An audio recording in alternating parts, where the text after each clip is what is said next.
Zero tolerance. 2 words put in place to protect your children in school. But in 3 separate discipline cases in Virginia Beach, that really has embarrassed the school system. A 7th grader suspended for giving a teacher a compliment. She called it sexual harassment. A 12-year-old suspended for shooting an airsoft gun in his own front yard. The school said it was too close to a bus stop. And a 6th grader suspended for taking a razor blade from a classmate who was cutting himself. Tonight, Andy Fox asks, is there a point when common sense should replace zero tolerance? It's an interview with top administrators you'll see only on 10. Tom and Nicole, these are 3 high-profile cases that have brought unwanted attention to Virginia Beach schools. The superintendent says their discipline policy is not and cannot be characterized as a zero-tolerance policy. There are plenty of people who think she's wrong.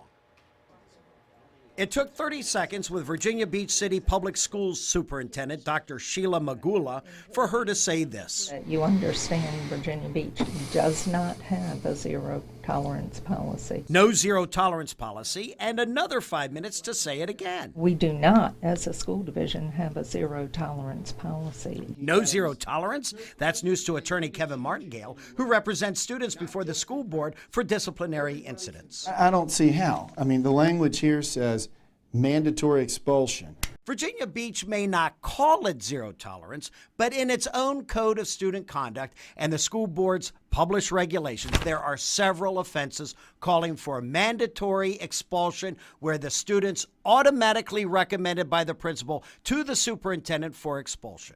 In March, we reported on Adriana Harris, who was suspended with a recommendation for expulsion for possessing a razor blade on school property. He lifted up his sleeve and showed me his bloody cuts. Adriana held the razor for split seconds before throwing it away in a trash can. After taking it from a fellow classmate who was cutting his arm, she may have saved his life. She reported the incident the next day, and that's when she got suspended. Adriana's mother, Rachel Harris, complained to the principal. She says it's policy, it's out of her hands. We asked school board chairman Dan Edwards about Adriana's expulsion case. The policy did not absolutely require the actions that were taken. But that was the interpretation of the policy by the school principal. Everything they told me was policy, policy, policy. The interpretation by the principal in terms of the facts of the case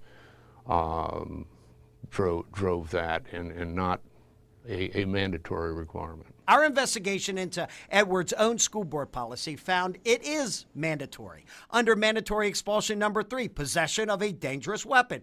The razor was considered by the school administration to be a dangerous weapon. The principal has a range of options, and that's how our discipline guidelines are set up. But those options and mandatory expulsion come after the suspension, not before. In the end, and after our reporting, Adriana was immediately readmitted to the school and the incident stricken from her record.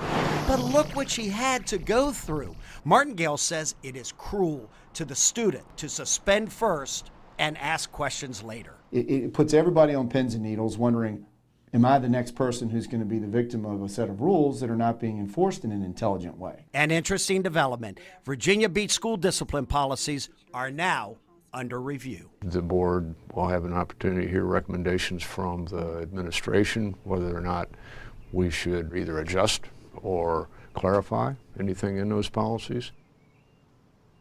Well, that is movement towards removing the embarrassment factor from some discipline cases.